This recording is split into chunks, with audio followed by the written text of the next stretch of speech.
Do you hate the thought of working past 55 or 60? Do you hate not being able to live the life you deserve today? Do you hate not knowing what your financial future looks like? It's time to stop doing what you hate. Here's your host, Mr. Harold Green. Hello, everyone. This is Harold Green of Brightree, and it is time to stop doing what you hate.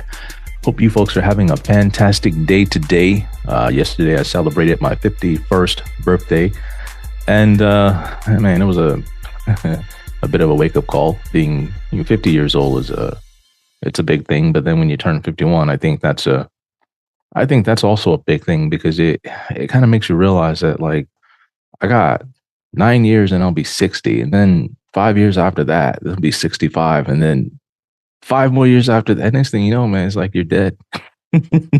So sometimes you start playing that stuff forward too fast, and you forget to just sit back, enjoy the moment, take it all in, appreciate the friends, appreciate the family, and just be really thankful for everything that you have. And that's what I kind of did, but I'm probably going to be taking a little bit more time to sit down and just really hone in on what it is that I'm doing as far as my mental, my health, physical, financial, spiritual, emotional, all of that, and just kind of take stock of what's going on. But today I have a show I want to talk to you about something. It's something very important. And, my goal is to help people get into 3%. As they say, only 3% of retirees in the United States will retire with everything that they're ever going to need to last them their entire lives. But then that begs the question, why is it only 3%? Why isn't it 5%? Why isn't it 10%? Other countries, they have an easier time with this than we do. Why is it such an issue in the United States? And I think I've kind of cracked the code on this.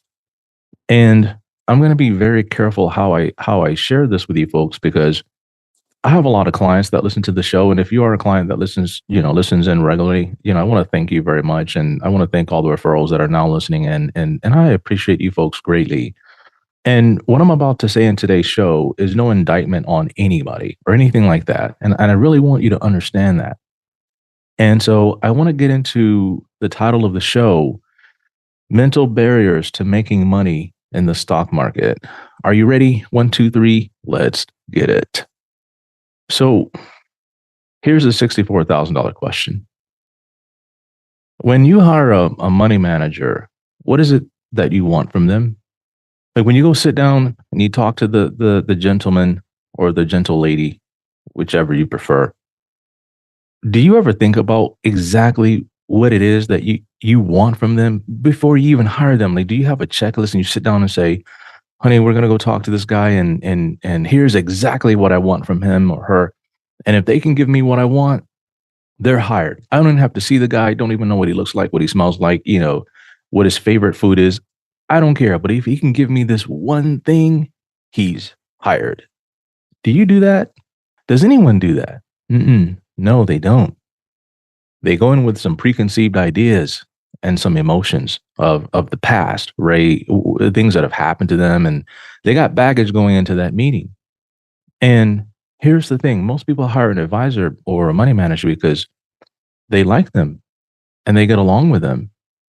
And I think that's a good thing, but that's not the reason to hire someone. I'd like to talk about the traditional issues that have held so many people back, and it starts with one title, and that title is trusted advisor.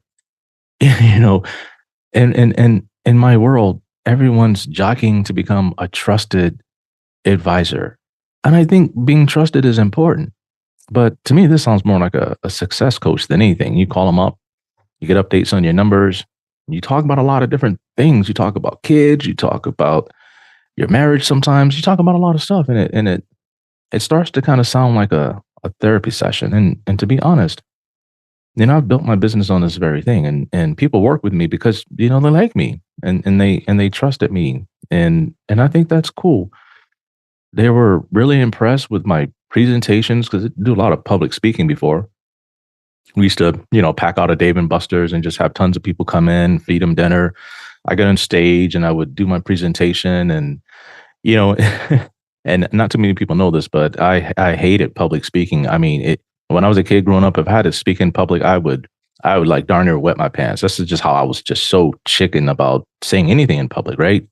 So I would have to practice those presentations every day for hours. Every day I would come in the office and I'd be there by myself. I would come in early and stay late in my own office practicing these presentations. And so people were pretty impressed with the speaking ability and my confidence that I could get the job done for them. And so, for the most part, I have. But in today's financial world, with all the turmoil and stuff like that going on, I think people are needing a little more emotional help than financial help. Now, I'm not making light of emotional issues. Like, if you know you got something going on, I'm going to tell you now, really seek out some professional help. And I always talk about that because it's very important. But this is where it becomes a little bit tricky. No, I really do care about my clients, and at the same time, there are limitations to the advice that I should be giving or sharing with them. And quite frankly, I've had to tell clients, hey, look, please hire a therapist to work through these issues, because every time we talk, the same thing keeps coming up, and it's causing problems for you financially. Now, don't get me wrong, I don't mind consoling clients when they go through difficult situations, but I've had to realize, when I'm overstepping my boundaries. And here's the thing. As a fiduciary, I am liable for the advice that I give my clients. I'm very liable for the trades that I make. I am super liable. And I'll get into some of the stuff in a second. But honestly, what am I really supposed to be doing for my clients? And as a person they've trusted to manage the money, what is my job? And I think a lot of trusted advisors have lost touch with this. And how do I know? It's simple. And it's two main reasons why people come on board and they hire me. Number one, the last advisor, money manager they had was a nice and likable person, even a friend, even a family member sometimes, but they were not giving that client 100%. Now, I'm not talking about 100% returns, but I'm talking about like 100% effort. It was like little contact, little follow up, and that led to a little returns. And I'm not beating up on anybody or their strategy, but we're talking about the 3% thing here. The second thing I found was, they were tired of trying to figure it out on their own and how to make money in the market. It just became too complicated. And I'm going to do a show a little bit later on about when to sign off. Like, when are you too old to be managing your money? And I was talking to a client, friend, ex-coworker yesterday, and we were talking about her situation with one of her parents and how to the very end of their life, they were still trying to manage their investment portfolio. It is what gave them spunk every day. It's something that they look forward to. But eventually we're going to talk about when you should be signing off, right? You can keep some and manage some, but when to turn over the big guns to the sharpshooters. Okay. So to me, it's no wonder, with all the trusted advisors in the world, that only 3% of the people in the United States will retire with enough to live on. Now, I'm trying to be careful what I'm saying here. And I'm going to go on record. I'm going to say something that I may regret, or will I? If you want to make money in the market, you don't necessarily need a trusted advisor. What you need is a hired assassin. You need somebody that's going to go out there. You're going to crawl around in the bushes. If they got to sleep in the woods for 3 days or whatever it is to find what they need to find and to get the job done, they're going to do that. No, when you give a star athlete like a $200 million contract, are they paying that star athlete to be a trusted advisor to the team? No, they are paying that person to perform. And for me, when I haven't done things for a client the way I'm supposed to do them, or the way that client expected, or whatever the reason was, I got fired, right? And it is my goal to never get fired by a client ever again. Absolutely never. And if a person fires me, it's not going to be my fault moving forward. It's most likely going to be theirs. It's going to be something they misunderstood, or something they didn't do, or something that they weren't clear about, something that they wanted, that they thought they were going to get. Whatever. We are going to do a much better job when we bring people on board of setting the stage. Now, here's what you really need. You really need an active money manager that you can trust to get the job done. Not necessarily one that you like, but you need that hired assassin that, like, hey, yo, this guy or this girl, I mean, they're going to get it. They're going to give it to you every day, right? Whether you're watching the trades or not, they're going to give it to you. No, here's the thing. I didn't hire the repair guy to come tune up my AC because I liked him. I hired him because he's going to make my AC run better. And if we can have a conversation at the end of it that makes me like him, great. But the thing is my AC is running better. And that's all that really matters, right? If I can make a human connection, that's all great. But I'm focusing on the primary thing first, not, hey, let me talk to the guy first and see if I like him. And then if I like him, I'll hire him to repair my AC. No, I'm looking at it the other way. I think it's a plus if you like the advisor, but here's where the problem is. And again, I'm going to be careful. When you like somebody, you become biased and you start to overlook their shortcomings. You kind of tend to forgive and overlook things that need to be addressed. And I have clients that like me, but they're not afraid to give me the harsh criticism when they think I deserve it. Like they'll tell me, Mr. Harold, you know what? I think that trade you made sucked. They're not really questioning me per se, but they're just kind of giving me, they've thought about it and they want to talk to me about it. And they, they're not trying to hurt my feelings. They're just trying to let me know how they feel about it in no uncertain terms. And I appreciate that, right? Well, I give it to them, they give it to me, back and forth. We have that kind of professional relationship. And if we like each other, that's a plus. But the goal is to make them as much money as I possibly can for the various reasons that they've hired me to. Now, to avoid some of the stuff, I had to change my style just a little. I don't allow certain clients to tell me how they think a certain stock will perform because they like it. Because when it goes bad and they lose money, that's my fault. That means if they lose, I'm not really doing my job. It's not my fault they wanted that position, but it's my job to give them the proper information and say, yo, if they choose something like that, something different, I'm fine with it. But I've given them the information up front. But getting into the thick of it, I want to take a look at the 30,000 view of things if I could. And I want to go back to the mental barriers, and because I think this is super important. Now, some people think that hiring an active money manager costs too much. Every time I dig into the reason why there's only a 3% population that have enough is because they've gotten over this whole fee thing. Either they've gotten over the fee thing or they've figured it out on their own, one of the two.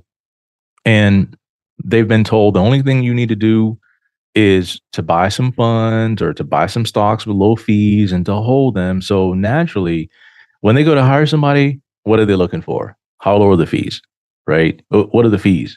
What are the fees? What are the fees? Not like are they going to get the job done? They're looking at the fees.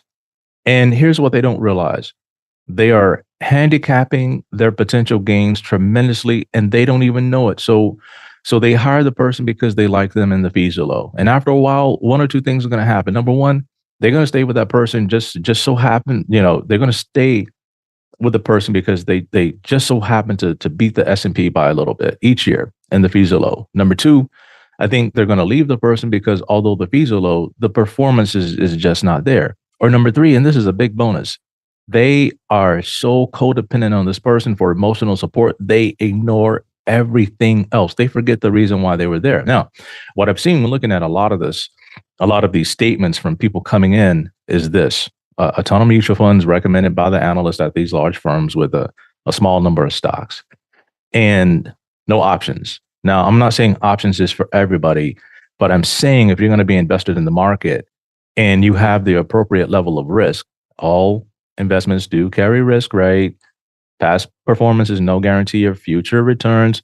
Please do your due diligence. Now, here's the thing. When I see that, it means that the advisor is not going scorched earth trying to find anything that will perform at great lengths and move the needle on the portfolio. They're just not doing that. And I told you earlier why people come on board with me. Now, I'm going to tell you why they stay and why they leave, because this is important. Nobody has a 100% success rate with clients. People come and people go. And I'm going to call it the case of the Johns, all right? Not bathroom Johns, but John, like the people named John, or just some Johns and some Johns. So I'm going to talk about John A. And John A hired me some years ago as they needed some help managing their portfolio. They had big ideas and, grandiose ideas of retirement outside of Hawaii. The wife, she hated her job. She needed to quit because it was just causing a lot of mental stress and a lot of mental anguish. Like every time we met, it's like, oh God, how are you doing? Oh, Harold, I'm hanging in there, but I hate my job. I got to get out of there. So I built this plan for John A to get his wife out of that job ASAP and retire somewhere outside Hawaii. I mean, we had showed renting the house and buying a new house. I mean, it was decked out. It was a great plan, I think. It was going great at first, but when the market fell apart one year, I tell you now, I was at a conference call and I got this phone call and they were just panicking. They were freaking out. They were just like, "Oh my God, I hate this. This market is so bad. I hate losing money and da da da." I'm like, "Oh, yo, slow down. This is going to be a phenomenal position. You just have to hold it through this little downturn." And I kid you not, that position, I think it's up 300%. If they would have just held on to it, they would have got paid. Now, here's what happened. John A forgot that he liked me and all the time that we had spent hanging out and the great plan that I built. John A liked me. We had a lot of good conversations and a lot of deep conversations. And again, this is early on in my business because he focused in on 2 months of the market not performing and went back to his old advisor because you know what he said? He said he liked him more, right? He stopped liking me and he started liking somebody else. It's just kind of like, it's like the dating world. You're doing great. And next thing you know, she finds another dude that she likes more and boom, she's gone. And people are like that when it comes to money sometimes. And I'm telling you, that is a big mental barrier to your success. Now I'm going to talk about John B. John B and his wife, they came on board with a very different mindset. Personally, you know what? I've never met John B. I don't even know what he looks like. Excuse me, but I should have said, I don't even know what he looks like. But I said, I don't even know what he looks like. But John B made one thing very clear. John B said this. He said, "Harold, I don't care about how you do your job. I don't need to know how you do your job. I don't need to see any trades. All I need to know is that you're getting the job done and you're sending me the money that I need, and I'm going to be absolutely fine." Now, here's the thing. Why was John B so confident, right? They came over from a very large firm that was super well known with a ton of clients and marketing all throughout the United States. And however, they was not getting the job done for them. And, and they told me, they had no ideas of who to talk to, where to go. And until here's what happened. Somebody that they had heard about, like, retired early, and somebody that they knew that person. And I don't even know who this person is, but they know about me. And so the conversation went like this. And she said, I was just talking to this person and I was saying, "Hey, I'm retiring. I got, this money set aside in my retirement account. And I don't even know who to talk to. The people that I'm working with now, they're managing some money for me, but they're just bouncing me around all over the place. They're not taking care of me the way I need to be taken care of. And where do I go?" And he said, "But I heard about this guy and you should give him a call." And the funny thing is that person who referred me hasn't even called me yet. And if you're out there and you're listening, fantastic. I'd love to talk to you because I think you would be a pretty cool client to work with, right? Especially if you're already giving my name to people and you haven't even called me just because of what you heard that I've done for somebody else. I think that is pretty cool. So what I did for John B is I created a trading strategy for him that allows them to live better than they ever imagined, as long as I can keep it up. And it's up to them how they spend the funds that I send them each month. That's not my problem. It's in the plan. And this is something the other firm did not provide for them. Why? Because they were stuck in their own world, right? They were stuck in what they think a client can achieve based on their ideas and not what was actually achievable. And I've talked to somebody about this the other day. Clients are being pigeonholed into, this should be your risk tolerance. If you meet this criteria, this is what you ought to be doing, blah, blah, blah, blah, blah. Just crazy stuff. And I just think so many people are stuck on getting along with someone or liking them before they do business with them. And I've seen all these things about dating your clients and romanticizing them when the real job is what? It's to make them money. Now, here's the thing. If you have a team of people and they're making your clients money while you wine and dine the clients, that's great. Chances are this is it's probably some kind of hedge fund. And the average advisor, they don't have that kind of time and money to pull off both. Yes, we do some of that at our firm, but not much of it. The truth is that, if you're not getting the job done, unless you're in an unhealthy relationship with that client, they're gone as soon as they find somebody else better that they like and trust more in you. And honestly, I don't need to be liked. I need to be trusted. and left alone to do my job.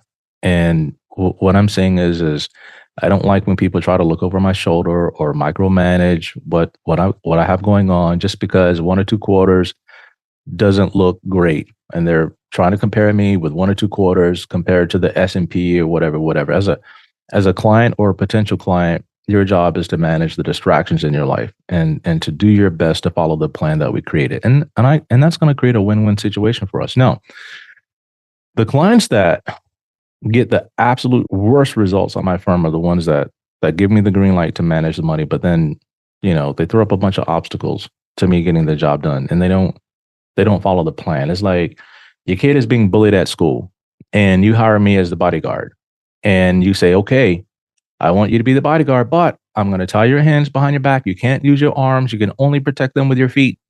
That ain't going to work. Now, here's the thing. I don't criticize people, but I do let them know that, hey, look, if you want what you say you want, then you got to get either on the bus or get off the bus, because sometimes being nice is one thing, but not taking care of business the right way will cause more real harm than just hurting somebody's feeling. I'll tell you straight up. Now, I'm having to go a little deeper than I like because the emotional side of this is what causes the most problem. And you have to ask yourself this very thing. Do I want someone that's going to make me money, or do I need a friend, right? Do I want my guy to make me money? Do I want my girl to make me money? Do I want my person to make me money? Or am I just with them because I like them and they're just such a cool friend, right? Now, some people say, well, look, both would be nice. But if that's your answer, then sometimes it's going to get a little sticky. And as a money manager, it puts me in a weird spot. First and foremost, like I said, I'm a fiduciary and I can be held accountable when I don't do my job. And if I'm afraid to do my job because I'm going to hurt your feelings, that's a problem. And the one thing I know for sure is that I cannot not do my job because I'm afraid of hurting a friend. I don't want that. And my clients that are close to me, they know that. So in wrapping this up, if you want to be a part of the 3% of people in this country, all right, you need to delineate what the professionals on your team are supposed to do. Are they supposed to take you out, wine you, dine you, and do all that stuff and say nice things and platitudes to you? Or are they supposed to be getting the job done? No. If you can have a nice relationship with them on the side and they have the personal space and capacity to do so for you, that may be a bonus, right? That's great. And at the end of the day, you want that phone call saying, it's finished. We got the job done. You can retire at such and such age. The numbers match up. Your kids can go to school. You can take the vacations. You can pay for the wedding. You can just live life, do all the things you want, right? And if you're looking for someone to finish the job for you, then take the next steps. Check out our show notes. Follow the instructions in there. Get on my calendar so we can see if we can knock this off for you or not. All right. Thanks for tuning in, everybody. And until next time, 1, 2, 3, let's get it. This is thepodcastfactory.com.